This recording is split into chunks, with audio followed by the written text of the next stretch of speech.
What is up, everybody? Welcome to another live Pendergast podcast on this beautiful Monday. Well, evening for me. It could be morning, wherever you're at in the world. But thanks so much for tuning and joining in. And ladies and gentlemen, I'm so excited, and it's such an honor to sit back down with my friend in the legend, Torin Collins. But before we get into this episode, it is sponsored by Next Level Financial. Take control of your financial future. Get your complimentary financial analysis today by Seth Starnes. And Torin, I tell everybody this. We all started in this situation, right? We go out, we get into track days, we don't have a suit. So we go buy off the rack suit from wherever a local dealership is, right? And it don't fit us correctly. But straight getting into it, you don't realize that at the time. So I tell everybody my personal recommendation, bisontrack.com. Robert and Tasha Carter, Torin knows who they are, right? They're some of the most amazing people you're going to meet in the paddock. The whole process is super simple. You choose the colors, the logos, and the suits tailor measured specifically for you, right? It's 2025, people. Get you a full custom suit. Torin will tell you it makes such of a world of a difference. It's and you guys hear me talk about it all the time. I mean, it's you have a suit, it might fit you correctly here, but down below it don't. When you get on the bike, you can't, you don't have that free flow you need for your riding style to cut the fast lap times. It causes arm pump, all kinds of issues. So Torin, we all again, first probably 2 or 3 leather sets are off the rack suits, and then finally when you start getting super fast, you finally got your first custom suit, and it was a night and day difference. Yeah, for sure. When I finally got my custom suit, it makes such a big difference having the being able to be comfort and move around like you should. If you don't have an off the rack suit, it might fit you kind of well, but once you get a custom one, you can finally move how you're supposed to on a bike, and it makes a huge difference.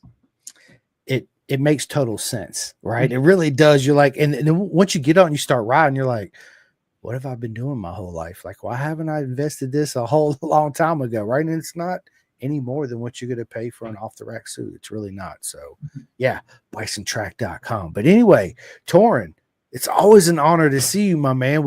I've seen you throughout this season, Mid Ohio and everywhere else I went to, Road Atlanta and all that. We don't have a whole lot of time to talk during the weekend because you're so busy doing what you need to do to find that speed and get on that top box. So the first podcast I had you on, obviously it was me, you, and my other buddy. We did a double interview with you. We talked about how you got into racing, moving from Canada to here and the whole Altus thing and everything. So I just want to continue with that, bro, man. How was your 2024 season and how did everything go with Altus last year? I don't think I really achieved the goals I really wanted in 2024. So I guess you could say it was a bit of a rocky start to my super sport career in Moto America. Nonetheless, awesome year. Learned so much. I went, almost all the tracks I went to were brand new to me, as well as it's a new championship for me. So I had a lot to learn. But yeah, getting in with the Altus crew, they knew what they were doing and they helped me along the way. We had a lot of hurdles that we had to get over. Towards the end of the season, we started to get more consistent and get a good setup that I liked. And then, yeah, we got some okay results, a couple top 10s and just getting close to the top 5. And, made a couple mistakes and a couple mechanicals held us back when we were right in the front group. But nonetheless, awesome year. And I just can't wait for the new season. Yeah, listen, for our viewers that are going to be listening to this, whether you're doing it now or not, there's so much work that's got to go in for somebody like a legend as Torin is, right? You come into a new team, new tracks, new bike. There's so much you got to learn and take in. And when we show up to the track, we don't realize how much practice time he has, how much qualifying time they have, right? And that makes such a huge difference when you have that, especially if you can go to preseason test and actually test on some new tracks.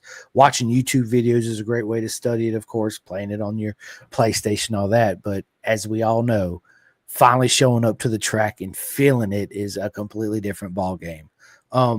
So, speaking of that, Torin, coming into this season, new bike, new team, new tracks. I know you really didn't have a whole major expectations on yourself, right? Because it was such a new year. But how did you cope learning actually brand new racetracks? It's really hard. I wouldn't say I'm the best at learning tracks super quickly. So I tend to take my time getting up to speed, which never makes it easy because I really haven't put in the fast laps until qualifying, versus everyone else has been putting the laps in practice. So yeah, I it's hard and it's a lot of mental stress on you when you're at the track. You're trying to get the setup right. You're trying to find braking markers and everything.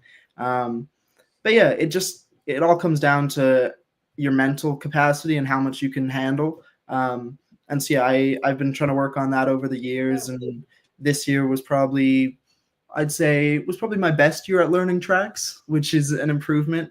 Um, and yeah, usually like in Road America, for example, first practice session, I ended seventh. So it's my first 30 minutes on the track, and I already in the top 10 against majority of the grid's ridden that track 100 times. So yeah, it's pretty nice to see that I can still get up to pace all right.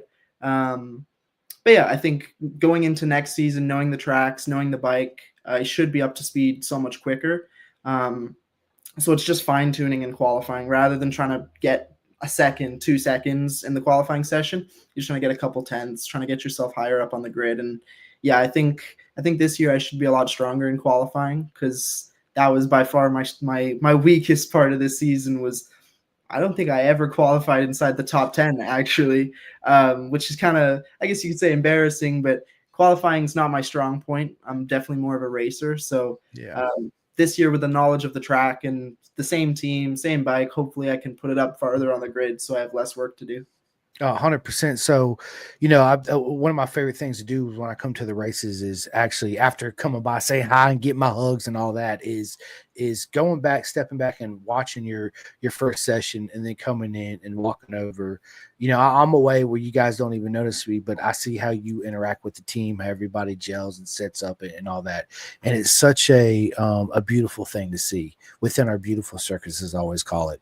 And again, that let me ask you this, because there's times where I raced back in the day. I don't race anymore. I do track days, right? So when I went to a new track, I left my bike pretty much set up from my last race weekend, right? And I try to focus on my braking markers, getting my lines, throttle, turning, the whole nine. Okay. Once I figured out, to me anyway, that I knew the track, now let's go ahead and try to do the whole suspension and all that. Is that kind of the same way you approach new tracks too as well, or? So the team has a base setting just because of their experience that they kind of set it up. So it's not fine tuned or anything, but it's gearing. They'll know what gears to use, so I'm not revving out and stuff like that. But yeah, I tend to not touch my setup at all until I'm up to speed. That's just a preference thing because if you're trying to build a setup for a slow lap time, once you start going faster, the setup's completely out of the window. So I don't see the point in coming in and wasting valuable track time trying to chase the setup when you're going to go a second faster next session. I don't see the point. So yeah, I tend to not touch the setup at all unless it's really bad. I'm like, okay, wow, this is going to make me crash. I don't tend to touch it until I'm up to speed. Yeah, it's funny because those of you listening, when your setup is just absolutely off, when you start to try to get speed, you'll go hit the front brakes in the corner, and it's just like, whoa, what is this? It's absolutely totally wrong. When you're in the ballpark, still trying to learn the track and get up to speed, it's fine, right? It's that comes to a point to you actually changing your riding style and body position to cope with the setup you have right now, right? And learning the track and getting up to speed, and then you want to me, Torin, I can't speak for you and everybody else, but it's me racing a bike, even riding a bike. It's a compromise versus setup, adapting the bike to you, but also you adapting your style to the bike, right? To me, that's the biggest compromise. Because that's what's going to give you your feel and get the best out of the two black round things that we call tires that allows us to, go mock warp Jesus speeds around the track. So it's it's like my buddies in Super Hooligan, they don't get a whole lot of track time at all Mhm. coming to tracks. It's very limited, and it's sometimes I feel like for me personally, when I'm in a situation like that, I'm like a dog just chasing my tail, Mhm. right? Um, versus you have some track knowledge, even a base setup sometimes, Torin is still kind of off, right? Yeah. You're comfortable, but once you start gaining speed, you're not comfortable no more, right? That's when you come in and say, okay, the front's doing this here, the rears here is fine, but I really want to focus on 5, 9, and 11. This is my biggest struggle point, in the whole nine. Mhm. Um, Last year you had Jarrett Nasani on. I didn't want to murder that. I always murder his last name for some reason. Yeah. And you guys got along well. Every time I seen you guys were, and your dad too. I need you to tell your dad hello for me. It was always an honor to run into your dad. Mhm. Um, but that the energy within Altus, and when I would step back and I'd watch you and Jared, share information, which is always awesome because that's how you learn and grow together and get faster, right? Even though we know the first person you want to beat is your teammate, right? We all know that. That's just the standard. Yeah. Um, but you guys gelled really well. And oftentimes you can walk by through the pits and you feel different types of energy coming out of different types of pits, right? But every time I come by Altus, it was always positive. Even that storm we had at Mid Ohio when it was knocking over you guys' tents and all that, it's you guys as a whole team are proper mega, as I always say, and the way you guys work and gel together and push each other, it's an absolute beautiful thing. I don't know why I'm having trouble talking tonight. So yeah, so listen, we're in 2025. We got you back in the paddock, which I'm so excited about. And I know during what did you go back to Canada and do some track days and stuff during the off season? Yeah, so I'm in the season. I still live in Canada. So I fly basically. I'll go to the rounds, come back to Calgary, my hometown. And there's a local track here that actually sponsors me, so I can go whenever I want and ride. So I don't even have to go do track days. I could just go show up whenever on a Tuesday and spin 100 laps and then go home. So yeah, that was pretty cool. And then I also did a Canadian national race. Um, in Superbike. So my first ever Superbike race, just on my dad's. It's kind of like I guess you could say it's a track day race bike. So we didn't really know much about it. Dad had bought it and kind of put some brakes on it and some okay suspension. And I raced that and managed to win the Canadian national race, which was pretty cool. And in front of my home crowd too, because I haven't done much racing in Canada since I was like 14, really. So finally, a lot of people they've seen me do track days and train and stuff like that, but haven't seen me race for 5 years now. So going back in front of the home crowd is always really nice. Absolutely, and of course I seen it. I watched it. I even texted you, was like, "Bro, congratulations!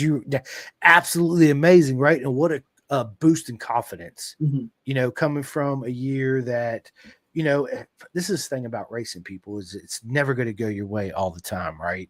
You're gonna have bad days. You're gonna have really good days. You're gonna have them okay days, just like your normal life.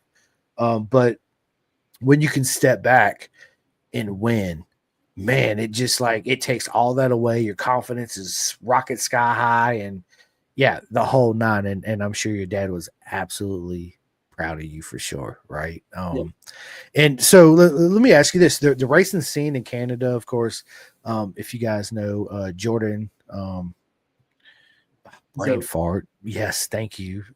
So because I always got him and Zemke, Jake Zemke's last name is kind of like yeah. similar but different. Anyway, he's an absolute legend. Where you guys are from, Pascal Picot's from, if I'm not mistaken, is where you guys are from too, right? Let's go.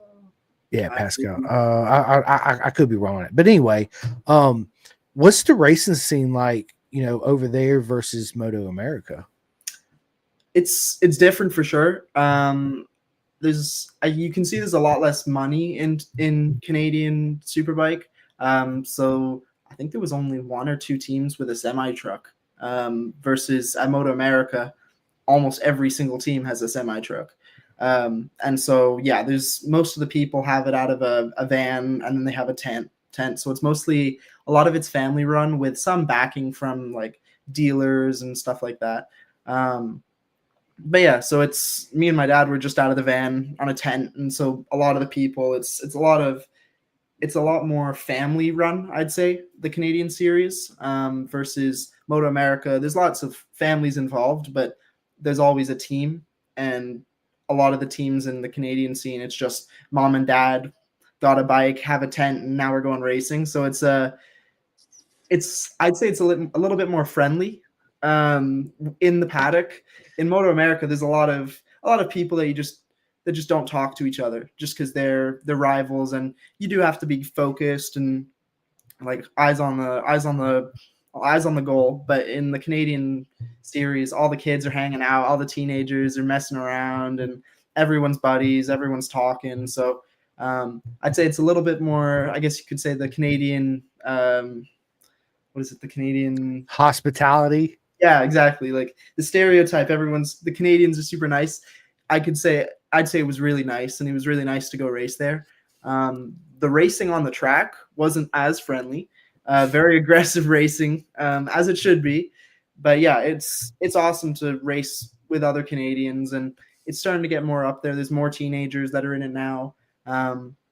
I'd say this is the most talented Canadian racing field that we've probably had in a long time. The level's getting back up there. There's a lot of young guns, a lot of teenagers who are, I think, could go race Moto America and do okay in that. So it's good that the talent's rising back up, because there was a couple of years where there wasn't much going on in the Canadian series, and it was the same three guys winning it, nothing else happening. So it's good that this year there's a lot more happening and a lot more interest.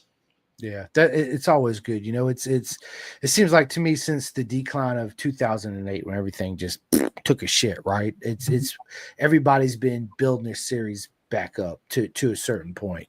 Mm-hmm. I was always, I'm a fan of racing all around the world, Canadian, ASBK, BSB. So I've been in a lot of racetracks, and I've only been out of the country once to BSB, but MotoGP, Moto America.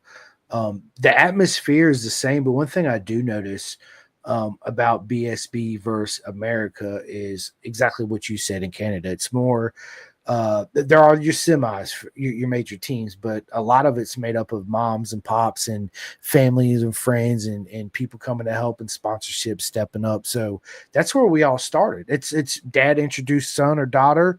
We pack up, we get a little dirt bike or hit the little kart track with a 65 or a 50 with little street tires on it, and boom, there we go, right? And to me, that's the most beautiful thing there is, seeing the families come together, because what a life. I mean, our life is literally this long, and no way better to spend it than at the track with your loved ones, right?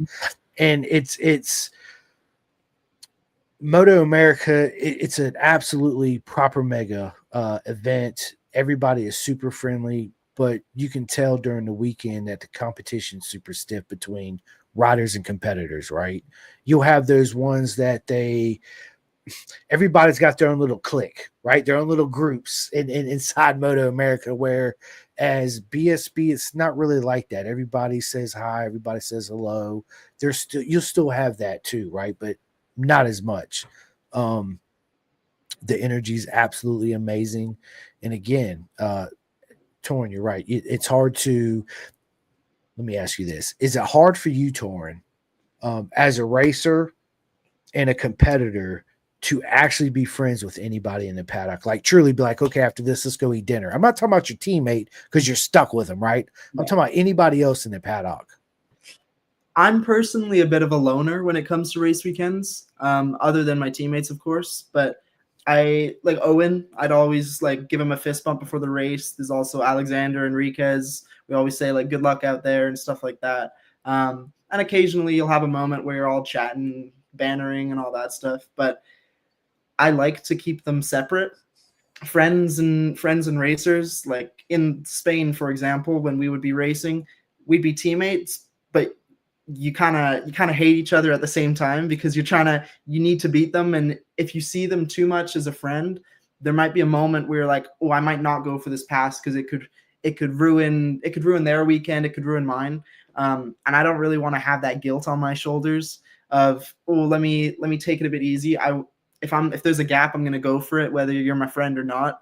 But yeah, I think outside of a race weekend, I can easily have friends, even though I'm racing against them in Moto America. As long as it's not the race weekend, I'll be buddies with them. I'll laugh with them. I'll do all this. And same with teammates. You can joke around, but as soon as it's an hour before the race or the session, it's locked in. You're not my buddy anymore. Like, I always give my fist bumps to my teammates just because I guess it's a ritual. You gotta be nice. You gotta be buddies with them. But yeah, I think friends and competitors should be slightly separate. It makes it easier though if let's say your friend was winning the race and you're down in 10th all the time. You don't really interact with them on the track, so it's easier to be close friends with them. But if you're always battling every race, I feel like it's almost impossible to be friends. Yeah.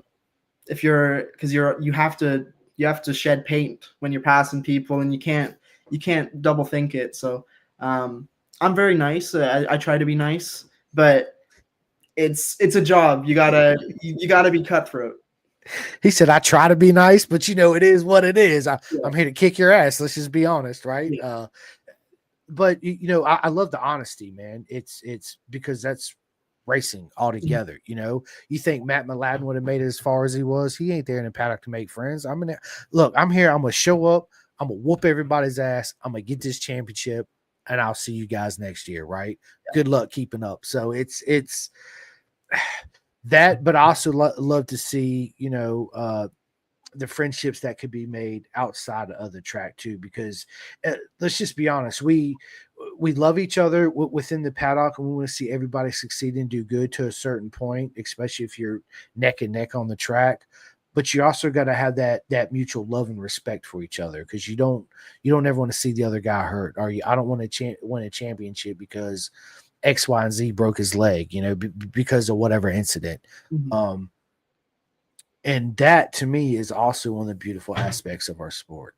It's that way to, I think for a professional racer such as yourself, okay, and an absolute legend, to the way you are allowed mentally without really even trying to separate the two.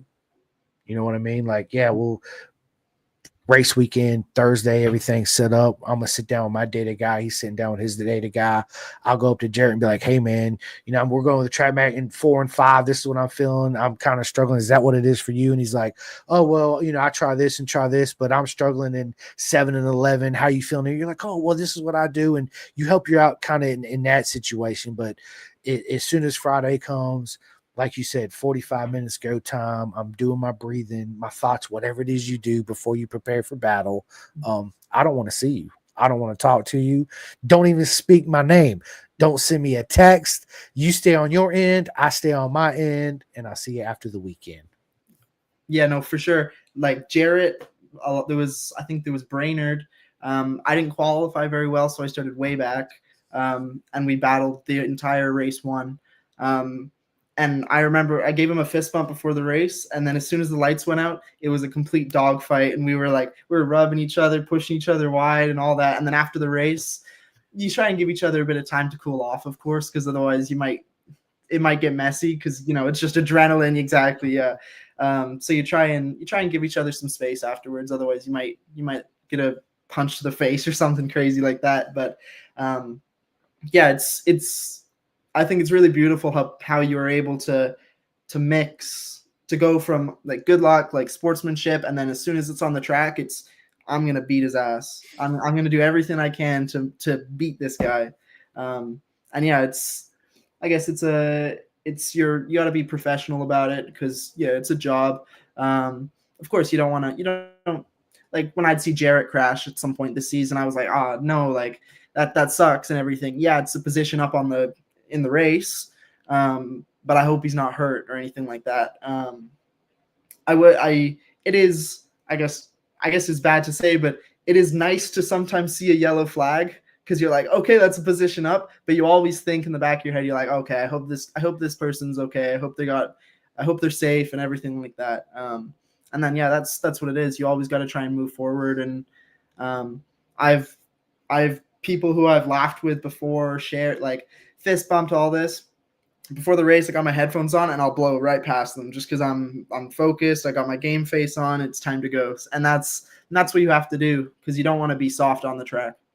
100%. It's almost like nobody exists on the track but me right now. I don't see anybody but my grid position and a guy getting ready to drop that flag for me to fucking pin the gas. That's it. Everybody else is non-existent.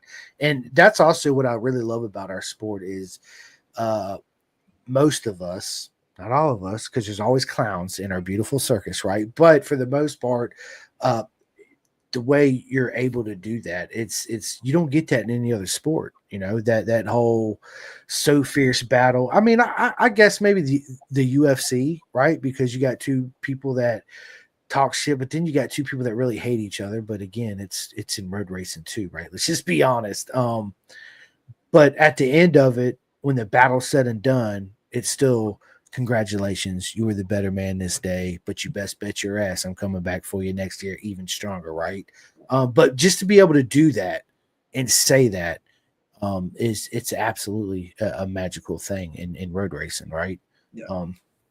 So 2024, obviously the year didn't go the way you wanted it to, but that's racing. We all know that it never does hardly. But where do you see your most successful races last year in 2024? I think Road America was definitely a strong one. I started off pretty good, like first practice, 7th. So I was feeling good. I wasn't clicking with the track very well, but I was up there. I was towards the front, so I was like, oh, okay, it's whatever. I didn't feel the most confident though. But I guess it gives you confidence even though you're going quick, but you feel slow. It means, oh wow, I've got a lot more to go. And then I don't know if it was I think it was race 1. It rained really bad, and we did like a 10-minute warm up to get the feel of the conditions. And I was in my head, I'm thinking, this is dangerous. This is so dangerous. We were going down the straight, going through the curves, and you can see your revs spinning up because you're just the whole way. It's like this, yeah. You're like, fuck. Yeah, and I'm not the worst in the rain, so I was inside the top 10 in the first like 10-minute practice that we got in the rain. So I was feeling okay. But rain races are just so mental. You have to make sure you don't make any mistakes, as well as constantly pushing and taking more risk each lap and moving forward, as well as the spray. And it's so tiring on your mind. And yeah, I got off to a good start, making my way through. The race got shortened because of a bunch of red flags, but I think I finished 7th. Yep. So it was okay. Again, it wasn't exactly what I wanted, but 7th was okay, as well as I started getting water from the front wheel, started going through underneath my helmet. So I was pretty blind. And trying to go like this, like shit. I was trying to blow it off. I was like trying to blow the water off. And then I remember passing Stefano Mesa. I was on like the last lap or second last lap on the back straight. And everyone was kind of rolling because you kept on spinning up and you didn't want to get launched on the straight. But I kept it wide open. I was like, I'm going to pass this guy. I can barely see. All I can see is his little rain light. And I was just the whole way. And then, yeah, I caught up to Blake Davis and everything. So that was a good race. And then even race 2 was good. Well, was good until my engine blew up. Because I was in the front group. I passed my teammate. I passed Jake Lewis because he was also on the team last year. Yep. Making my way forward I think I was 8th or 7th, making my way forward, felt strong, felt fast. Then the engine just blew up, which was a shame, but it's racing. Yep. And then, yeah, I always love Coda. Coda is one of my favorite tracks for sure. We really struggled with setup in qualifying. It was really hard because we were out of the ballpark for a lot of it. And then I also you can't always blame the setup. I didn't ride to the best of my ability in qualifying. So I started 17th. So it was pretty bad qualifying. But finished 9th in both races. So a little bit of a comeback. Great battles too with Max Van in race 1.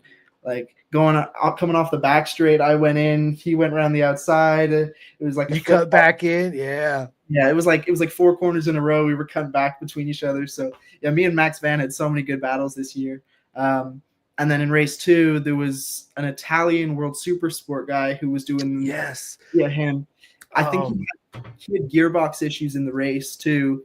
Trying to remember his name. But yeah, keep going. Yeah, he was there. There was Kayla Yakov was in the group. Um, there was a couple other like heavy shooters that were in the battle. Um, there was a Mexican champion was in it as well. I forget his name, but it was a pretty stacked battle. And it was like, oh, and Stefano Mesa was in it. It was a really good battle. And then it was like second last lap, and you could see everyone went from just like letting someone pass and letting them follow to like 2 laps to go. Everyone, it was just a complete dogfight. And like the back straight, I was right in the middle of it, and it's just like we went in like 5 wide, and then the Italian super sport guy ran wide, and then it was just I didn't win that battle. I think I crossed the line second in that battle, but still finished 9th, which was all right. It was pretty good. So yeah, that was definitely those are my 2 favorite rounds for sure. Oh, for sure. So everybody's talking about the back straight at Texas at Coda's actually coming out of turn 11.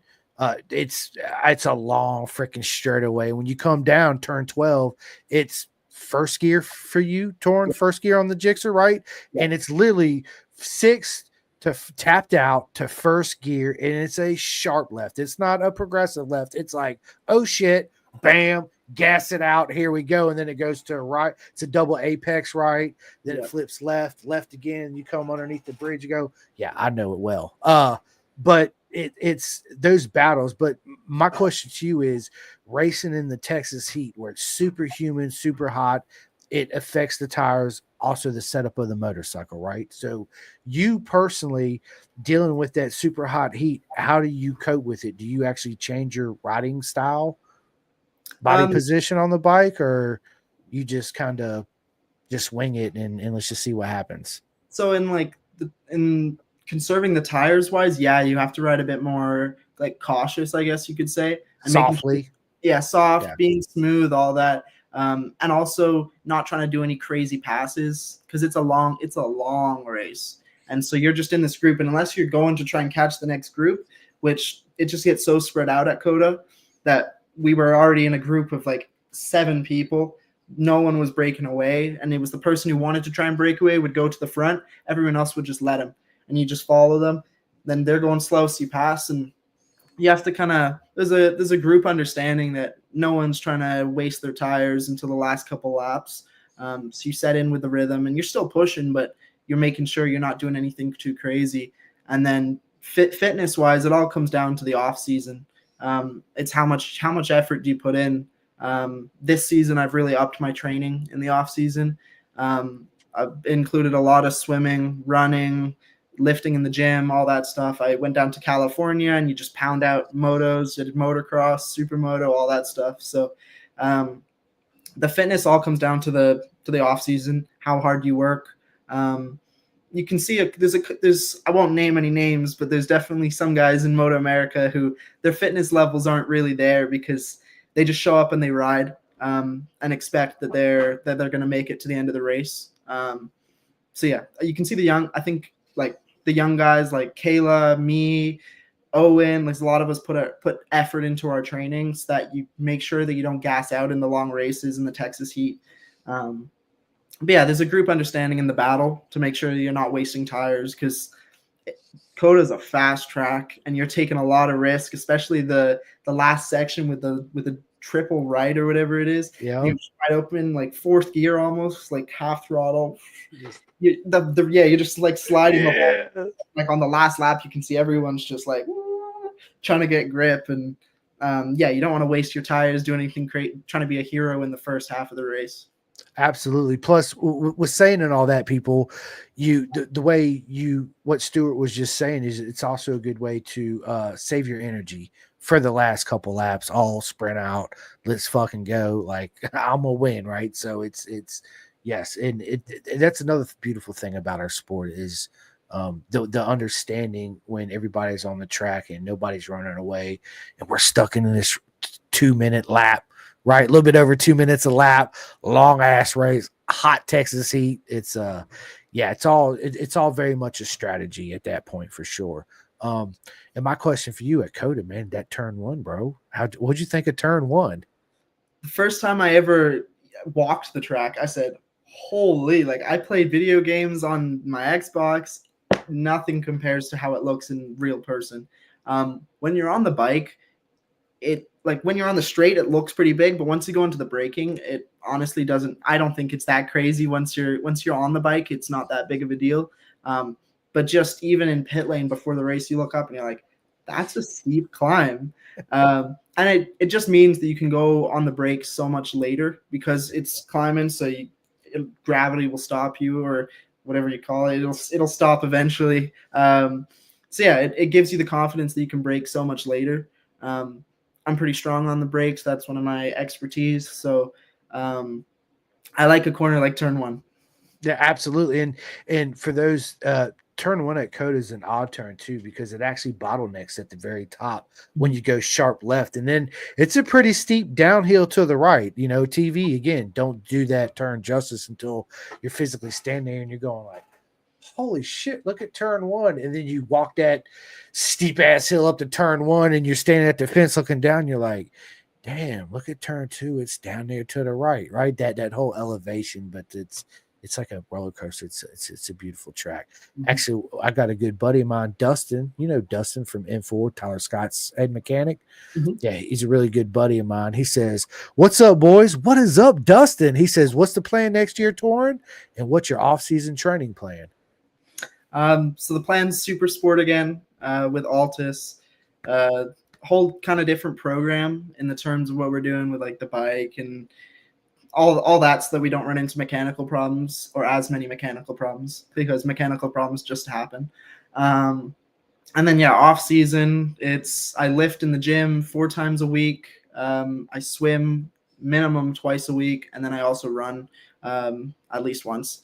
And then for like off season training, we're either going to go to Spain to do some off season training, some all that stuff, train with the World Super Sport guys over there, and like I got buddies in Moto 3 and Moto 2, so I can go train with them, or go down to Chuckwalla with our training bike, make the long drive down there and spin some laps because it's a good track and there's lots of fast people there. It's a beautiful part of the country, and the weather's almost perfect all the time, right? It does get hot, but nothing like Texas for sure, right? Yeah. Yeah, going to Spain. I've never been to Spain. I've been to the UK for BSB, obviously. It's where a lot of people. I mean, my good buddy Christian Daniel Jr. He lives in Spain. Mhm. So yeah, it's a good training program. Me, I love to swim. I'm a swimmer. To me, swimming's like the best workout you can do. I'm not talking about jumping in the pool. It's fucking cannonball. I'm talking about getting in the pool and lap as hard as fast as you can. It is a complete full body workout where you're using your own body weight as the weights, right? And it's so easy on all your joints, your muscles, and your bone, right? Um, and you burn a shit ton of calories, and you don't realize how wore out you'll be swimming your heart out as fast and as hard as you can. You're like, I'm done. Like I'm just absolutely done. Lifting weights to me was never really that fun. To me, it's like I almost had to make it a game, right? In order to stay focused to do it. I did like running. Running was one of my things that I could go out there, throw my earbuds in, whatever it is, whatever music you want to listen to, and get away from it. It was a way to escape, right? It did to me, Torn. I don't know about you. It don't feel like I'm working out. It feels like a stress relief, right? Mhm. It feels like, yes, it is a cardio workout. Of course, it's hard on your knees sometimes, right? But that's why you got to have the proper shoes, right? But it was a way to get away. For me, running was. But yeah, good man. I'm glad you're stepping up the program and you're looking good, Torrin. Absolutely looking good, bro. Yes, I can't wait. Can't wait to see you take that the wins this season, bro. Yeah, Absolutely. yeah, for sure. I found swimming. I only just added swimming into my training program this season.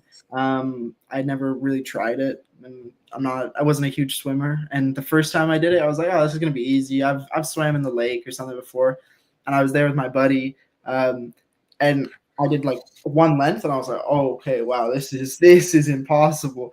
And yeah, like I've been doing it for a couple months now, and now I'm pretty proficient. I can go for like 15 minutes not stopping. That's nothing crazy. Some people will be like, oh, I could do that in my sleep, but Right. I think it is the best training. My lats are sore, my core, like everything, and you don't notice how out of breath you are until you stop, and then I'm like, dang, I was working hard, and I find it pretty relaxing. Like you can just focus and just dial in and just I don't really think about anything when I'm swimming, and it's I guess it's almost like therapy. Um, I utterly hate running. I despise running, just because like there'll be times you get into a groove and you're like, okay, yeah, no, this is good, and then like 3 minutes later you're like, okay, this sucks. This sucks. This sucks ass. Yeah. I got some good shoes, but I got pretty bad ankles. Just like the years of racing, and crashing and stuff, and it's pretty painful. That's why I only do it once a week, because it is high impact. And luckily, my place has a track, so I can do actually run, but on a treadmill. That's torture. Treadmill, not moving anywhere, looking straight at the wall. It's awful. Bro, especially the ones you go to the gym and that motherfucker starts inclining on you, like, what part of the game is this, right? Yeah. And then 3 minutes later, you're like, okay, I'm fucking just done with this, right? It's so me, of course, I'm older than you are. I'm not gonna give away my age, but it's I find myself now where I like to use my own body weight as resistance all the time, right? Whether I'm doing, of course, your normal routine, your sit-ups. I'm big into planks. I like to do planks because it's a way also to concentrate. You're not moving. You're trying to keep that position, your whole back and everything straight in line. And all of a sudden you start, I got this. You start shaking and giving out and falling out. And I like to do, man, I love push-ups. I push-ups to me go, hey, I freaking love them. I'm nowhere near on Max Van's level because he's just a fucking Spartan when it comes. Have you asked how many push-ups Max does a day? I've never asked, but he looks bro, dude, it's like I was like, dude, I was doing 200 a day. Max like, bitch, that's my warm-up. I'm doing 7 to 1,000 push-ups a day. I was like, holy shit, you're a beast, right? But again, that type of body resistance, because it's not hard on your joints. You're not using all these weights to where if you have a lot less chance of tearing anything using your own body versus using weights, if that makes sense, right? And you could do all kinds of workouts with a chair. You just need one chair and you can do all kinds of shit with it, right? And ice baths. Torin, I'm a huge advocate for ice baths. Is that something you do too as well? Just beside the pool that I swim at, there's a little. It's not really ice, but it's hydrotherapy or whatever. It's a really cold hot tub thing. So it's like the opposite of a hot tub, but it's really cold. I don't like the cold at all. Even though I live in Canada, I hate the cold. And my feet get so cold so quick. So when I get into that like ice bath, my feet are like going numb, but the rest of my body, I'm okay. I've calmed my breathing, but then my toes are just like dying. So that's the hardest part for me. So I do it after every time I swim. I go in it for as long as my feet can handle, because the rest of my body's fine, but it's my feet, and I'm trying to rub my feet together or do something to get some heat. But yeah, I've thought that it was really good for recovery, and it's good to control your breathing and calm down and everything. But it's just my dang feet get so cold. I love it, man. To me, getting in an ice bath is something to where your breathing is such an important part of everyday life, especially on the track. You're riding track days, racing. There's times I've often find myself, breathe, bitch. You done held your breath for probably 3 laps. What are you doing? No wonder why you're cramping. Breathe, right? So when you get in that ice cold bath and you start controlling your breath, it's like you're not cold no more, right? And then once you get used to it, you get out, it's like my body craves it. Like I have to do it. It's absolutely like when it snows, Torin, I'll put on my swim trunks, I'll go outside, walk in this front yard barefoot and lay down, do like, snow angels and all that. People are honking the horn coming by. My wife's opened the window, goes, "You're a dumbass. You're gonna get sick. Now get in here, put some clothes on." I'm like, I just love it. Mhm. It's really relaxing, and it's a way to recovery on muscles, not get so fatigued. And another thing I started implementing too is that I do my breathing before I start doing push-ups. So I noticed that if me and you were to stop right now and be like, okay, I challenge you to some push-ups, which I need wrist surgery, so I can't really do push-ups right now. But you go down and do it. Let's say you can do 20. By that 15th time, you really start to feel it. You're like, shit. And it happens like this, right? Mhm. To where I do deep breaths for 30 times. And then I get down there, I do it. Not only do I get less muscle fatigue because I'm taking all that non-oxygen out and I'm filling my blood completely up with oxygen, where Mhm. I don't get sore at all, hardly doing it that way. But that's just something I do too, as well when I work out. But you got to be careful because if you push a little too far, you will pass out. I've Mhm. done it doing these breathing. I'm like, yeah, I'm gonna go down there and do this. I'm gonna hold this, and the next thing I know, I wake up. I'm like, what the hell happened? My nose is, I just blood on the floor. I'm like, oh shit, I done busted my nose, But hey, that's part of the game we play. But it Mhm. is important, people. Um, Dustin has another question for you, bro. He says, so what was your two takeaways from 2024? The lessons learned that was good and the lessons learned that was bad.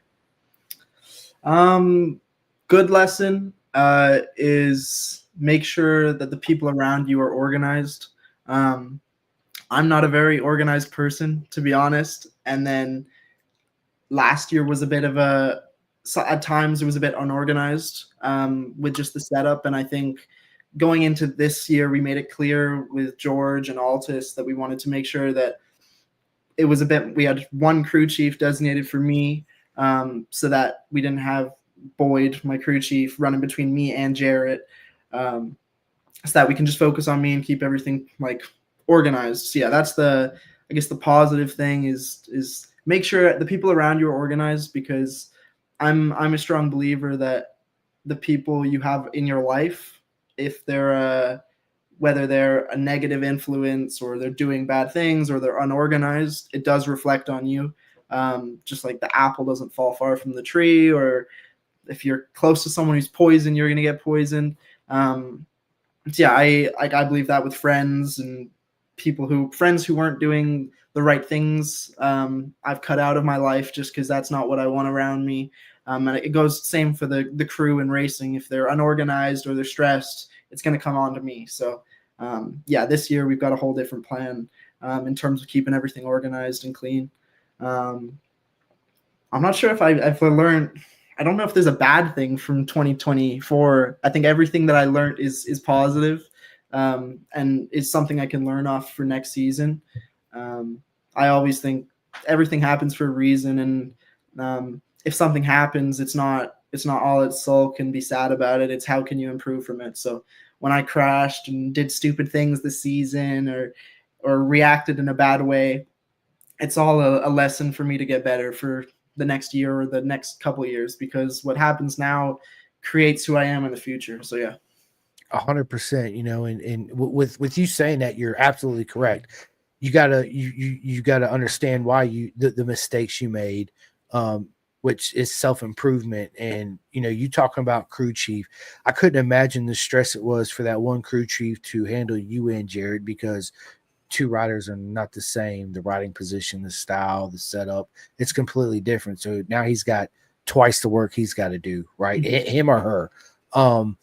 And there is a lot to saying, having one crew chief for X amount of years, because you get to you form this friendship and this bondship and this understanding that you come in the pits and you just look at him. He's like, all right, I need to soften up the rear, or you could just make one certain hand gesture and he's like, okay, I got this, right, without more wasted energy of doing this back and forth. And they say, well, we recommend this, even though you're saying this, but we still kind of recommend this. And you're like, just listen to what I'm telling you, right? This is what I need. And that happens a lot. So I think it's great for you to have your own crew chief and be able to just sit down and so you can solely focus on each other, right? To get the best end result for sure, instead of the struggle bus is what I call it, because everybody's on that shit every once in a while, right? You don't even want to be on the bus will come up, the lights turn red, the door opens, you're like, fuck, I don't want to get on this bus. They're like, get on the bus, right? You get on it, and then when your stops off, it's like deuces bus. Hopefully I don't see you again, and everything's starts to flow well. So I like my analogies. They're like, I don't know where I'm getting this from, I'm just winging it, but yeah, absolutely. So Chris Lewis, a good mate of mine over there in the UK. What's up, Chris? He says, hi, Chris. Hi, Torin. How are you doing? Proper mega mate. How are you? Yeah, no, I'm awesome. I'm doing great. I hope Chris is doing awesome too. That's right. It's so 8, 9, 10, 11, 12. It's 1 a.m. where they are right now in the UK. So Pretty thanks for late. tuning in, Chris. Yeah, absolutely.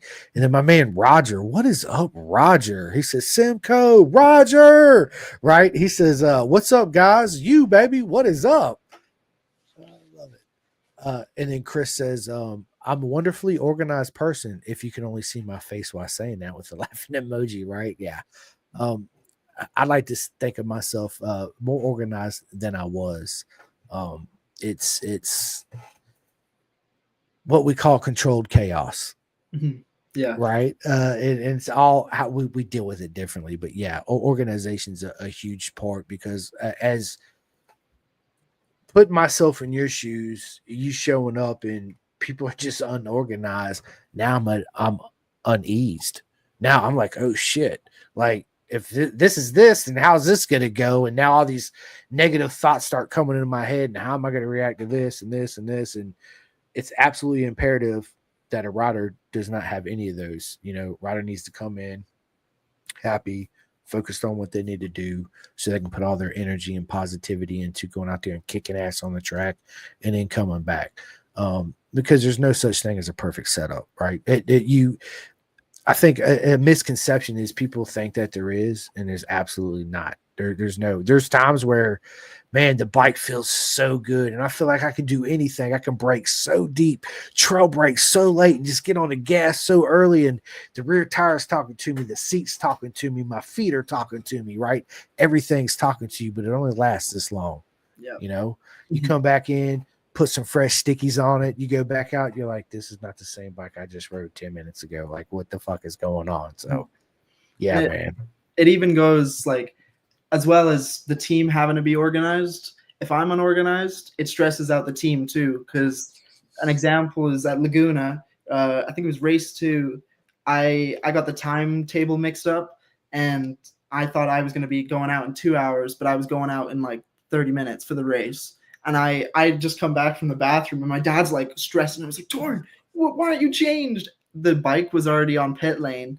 I was just like in my shorts and t-shirt. I was like, oh no. So I was rushing. I then forgot my gloves as I'm walking there. So my dad had to run back. Everyone else goes out for the siding lap. And my crew chief Boyd is like wired out. His like eyes are like big like this. He's on like 5 shots of espresso as well. And he's just like, oh no, we need to go taking off the tire warmers. I don't even have my gloves yet. And then I went out late. So everyone else was already on the grid. And I just roll in, and then we got on the grid. I was like, everyone just like, let's take a chill pill. Come on, we're off to a stress start. So, yeah, I mean, if I'm a bit unorganized, so I need to. A good thing is keeping more organized for this season, so I'm not stressing out Boyd. and that's as a rider, man, mentally that just fucks you so hard, right? Because you're like, I'm not in a happy place anymore. Like I feel like I'm in this happy spot, shorts and flip flops, and feeling good and giving pictures or whatever. Right. Next thing I know, it's like, where are you? You're supposed to be on a grid like 10 minutes ago. You're like, wait, what? And then it's just whole mind fuck happens, and it's just But then once you get out there and you sit on the bike and the umbrella goes up, the tire warmers and all that, it's like, okay, deep breaths, everybody calms down. I don't need this stress right now. Let's just flip the mode and get back to business. So it's very important, and I'm happy for you. And with saying that, Torin, I'm proud of your last season. I know it was your first season. I know it was a lot to take. I know you had a lot to learn, but in my personal opinion, you absolutely nailed it. And the reason why I say that is because you gave your 110% and you gave everything you could to it. And dude, bravo, congratulations. So excited for your 2025 season. I'm glad you're back with Altus because now you're on familiar faces, familiar team. Mhm. And with saying that, I've never been a professional racer, so I've never had the opportunity to go in this team and then switch into this team. How hard is it for you personally to go from team to team and make all the friendships and earn that trust? I think it's really important. All the way back when I was 14 and I signed with a team, an Italian team in Spain. It was for the European Talent Cup, and it was my first full season racing in Europe. And I just come off from the British Talent Cup, and it was the first year I wouldn't talk to anyone. I was too shy. I was too nervous. I wouldn't talk to my teammates.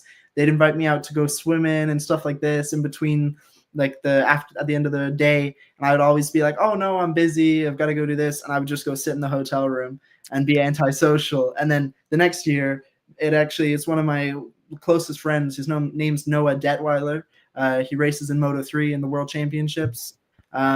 He was my teammate back when I first raced in Europe, and yeah, the second year was so much more fun. We were like after every single day of riding, we'd go out and we'd go get dinner together. And yeah, I've only ever been on the same team for 2 seasons. So I guess I'm keeping the ritual.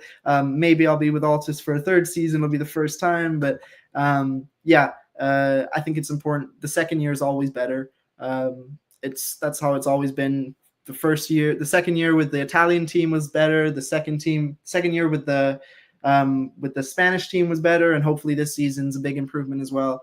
So yeah, I think just with the crew chief, Jarrett's going to be on the team, Jake Lewis. We got Owen on the team now too. I'm keeping with the same crew chief and same data guy. And yeah, you build those relationships, and I'd say I like to keep my relationships with the team like pretty tight and quite bonded. I get quite attached to the team, and I am usually quite proud to be on the team that I'm on. And I think it always hurts switching teams.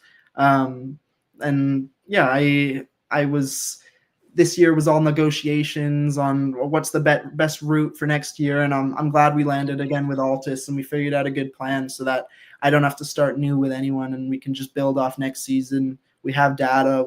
They know how I ride. They know how I act. They know how I get frustrated and how to calm me down and stuff like that. So yeah, it's good.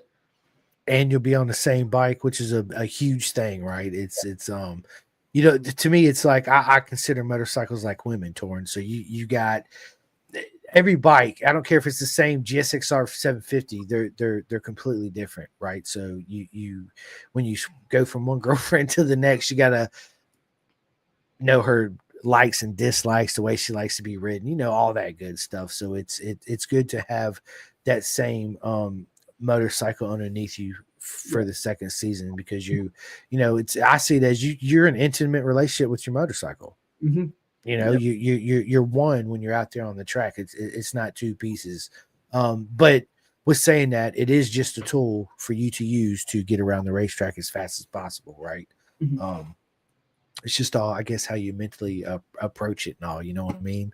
Yeah. So, Chris Lewis has a question. He says, "How do you calm yourself down when getting stressed on a race weekend, or are you generally a calm character?"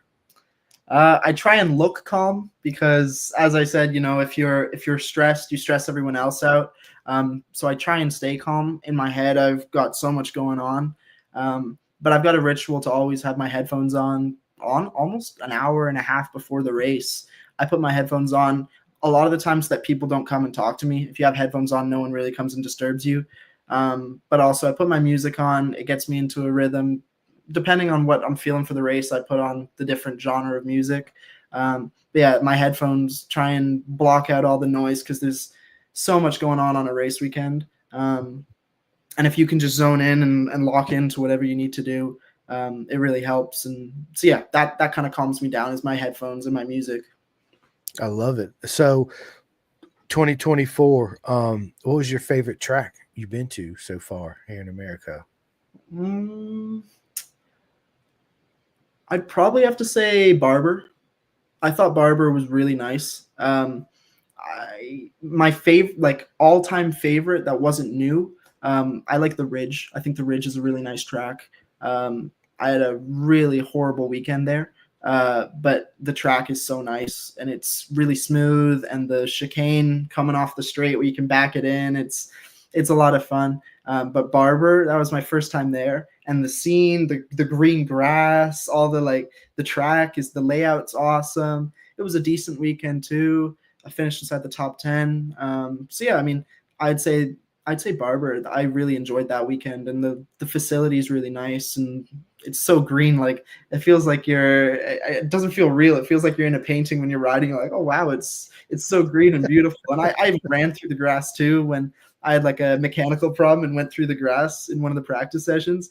And it's almost you almost taking it in as you're flying through the grass. Oh wow! You're like, Yeah. ooh, look at the butterfly. Oh shit, I'm doing 150 in the grass, right? Yeah. So with that being said, bro, there's good new. Well, it's not new to a lot of people, but it's new for you this year. We got VIR back on the track on the Yeah. calendar. I'm so excited. Have you haven't been to VR yet? Have you? No, I haven't. Yeah. No, the team says that according to my riding style, they think I'll get along with it really well. She, I don't know. I actually haven't even seen any YouTube videos of it. So before that round, I'll be watching lots of onboards and trying to get played on my Xbox and stuff. So yeah. Yeah, it's my home track. I'm like an hour and 20 minutes from there, so it's you're right with your riding style, and that's one thing that I also love to watch my friends when they're out there. When I'm there at the race weekend, is everybody has their own unique style, right? That they bring, and you are absolutely smooth. You're not aggressive. Jarrett, to me, I love Jarrett. He's just not as smooth as you are. I don't know if the data says that, but that's just what I physically see. But knowing that, yeah, VIR is absolutely a magical track. It's the front straightaway is not really a straightaway when you come out of 17A, 17B. It comes around, it goes to the right, and then it kind of straightens up. You go over a little hump, and then it goes to the right again, and then turn one happens. So it's you're gonna love it. My favorite corners, my favorite section of VIR is 4, 5, 6, 7. That whole little back, the S's, braking hard, going up underneath the bridge to turn 7. It goes uphill to the right, and you get in like this little left, back, left, and you get in the whole back down section. It's like a kind of little mini roller coaster. Yeah, you're absolutely going to love VIR. The atmosphere is great. The paddock, it's not super huge, which I always look at tracks when I go to Torin as a fan and somebody that's actually showing up to race, right? How far you got to go from point A to point B, as far as the fans too. How far is the parking away? How close is the pits, the food vendors, and all that good stuff. So yeah, you're absolutely gonna love VR. I can't wait to see you there, bro, and all them smiles. And who knows, you might get that W there, right? That would be awesome. Mm-hmm. I love it. So Chris says, because it's late here in the UK, shortly I will go. The very best of luck in the upcoming season. You're very talented and you will do great. Hopefully see you back in a British paddock one day. Thank you. That dude. Yeah. So you've been over there in the UK before, right? Yeah. Yeah, I raced in the British Talent Cup in 2019. Yeah. So alongside BSB, World Superbike, MotoGP, we were on those weekends, and I was only 14 then, so I was pretty young then. Yeah, the fans in the UK are crazy. It's like everywhere is packed, and they're like, whoa! And when you're 14 and you just come from Canada and the local races, you may be getting 50 people coming to the races, and then everywhere's packed, and they're cheering you on, even though you're 14 and you don't really know what you're doing. It's awesome. The energy is super intense. That's what I tell all my friends. I'm like, bro, BSB race. It's like everybody is so into cheering, and it's so much positive energy. I couldn't imagine for when you was 14 showing up, going from a mild energy, except for the people within the little paddock versus showing up, then everybody's like, "Whoa, let's go!" And you're just like, "Holy shit!" Feel the energy, feel right. It pushes you up. Dustin says, "If you play it on Forza, let me know." And he put his gamer tag down. So, do you play Forza? I have Forza, one of the older ones though. right. Well, you have to get a new one, man, so you can Let me play, take a right? photo of that so I Yeah. remember.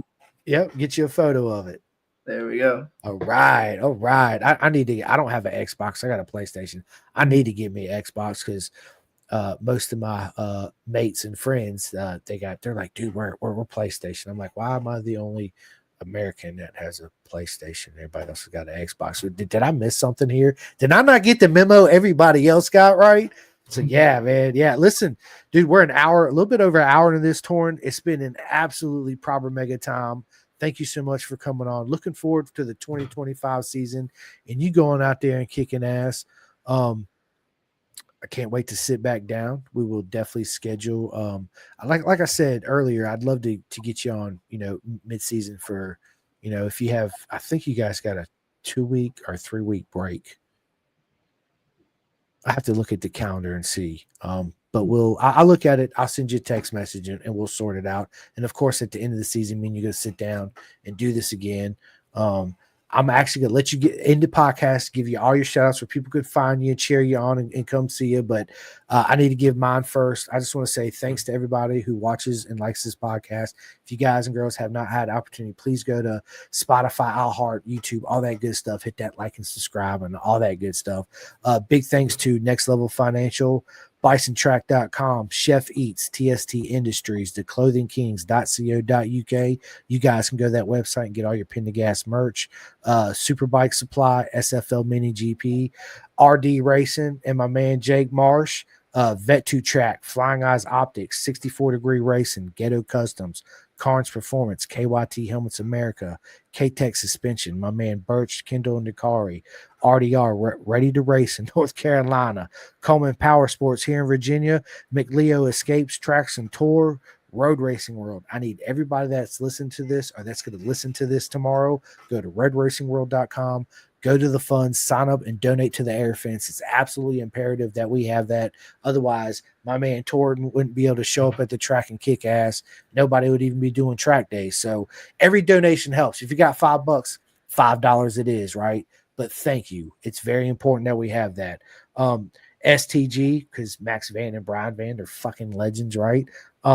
Dripping Wet, Venom Undersuits, V121pro.com, which is my buddy Mike the Spike Edwards out there in the UK. So anybody listening to this that wants any proper coaching, hit them up. Also, California Superbike School, my man Gary Ashland. And last but not least, Build Train Race. To me, it's one of the best programs we have in Moto America for getting new people in the paddock, getting them to properly race and show them the ins and outs. It's such an amazing thing that we have. So big shout out to Royal Enfield and BTR and Torin. Tell everybody where they can find you, support you, get that swag and that merch and all that good stuff. Yeah, so my Instagram's Torin Collins 71. And then on Facebook, it'll be Torin Collins Racing. And my website is torincollinsracing.ca. All my merch and all my links and everything is on my website. So if you also some info about me, if you want to learn more about me, it's all on there. Other than that, thank you so much for having me. Absolutely. Listen, the honor's on mine. This is my second time I've had my good buddy Torin on. So you guys go back and listen to our first podcast. We get in deep about how he started coming from Canada to Moto America and everything in between. Again, thank you so much. I hope everybody's Monday is as proper mega as you are and the rest of your week too. Torin, looking forward to sitting back down. Even more, I'm looking forward to seeing you at Moto America.